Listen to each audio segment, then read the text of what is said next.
Lənkəran Neft arasında həmişə onun gərgin keçir.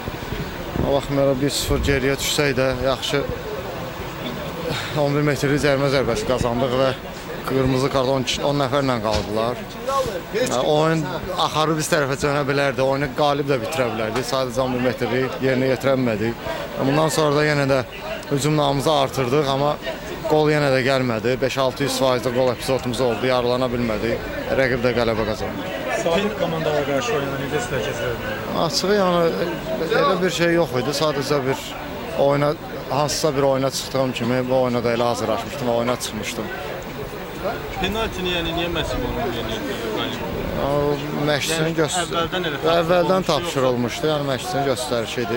İvanov vururdu.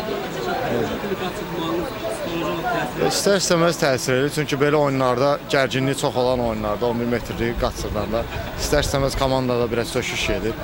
Amma yenə də ikinci hissədə qol epizodları çox yaratdıq. Yarılana bilmədik, təəssüflənirik. Bir də bu gün yəni Xəzər Lənkəranda demək olar ki, nominal yeganə hücumçu Raufdur da. Yəni düşünmürsən ki, ikinci hücumçunun olmamağı da bu gün təsir edir. Hər halda ikinci hücumçu olsaydı baş məşqçi onu meydana buraxsaydı, bəlkə də daha çox təzyiq olardı. Açıq onun yəni baş məşqçi suala cavab versə daha yaxşı olar. Çünki qıraqdan necə görsənirsə elədir.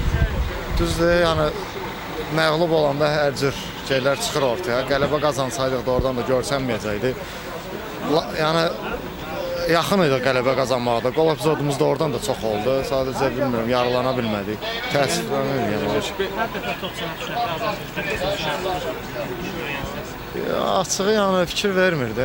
Sadəcə adi bir oyundakı kimi qışqırsalar da azarkeşlərdir. Yəni azarkeşlərin iş ondan ibarətdir. Kimisə təzyiq altında. Doğrudan da heç fikrimdə yox idi. Heç fikir də vermədim onlara. 5 turdan sonra komandanın aktivində, yəni cəmi 4 xal var. Çempionluğu oynayan komanda üçün doğrudan da çox azdır. Yəni özümüz təəssüflənirik. Pis nəticəli 4 xal. Mənə elə gəlir ki, toparlanmaq lazımdır sadəcə. Komandada biraz qol vurmaq doyumu çətindir, azdır bizdə. Epizodlardan yarılana bilsəydik, açığı bu yerdə deyildik. 4 xalımız yox idi. Çox ən aşağısı 10 xal yığa bilərdik. Sadəcə alınmır. Yəni bəxt biraz üz döndərib. İnşallah düzələcək.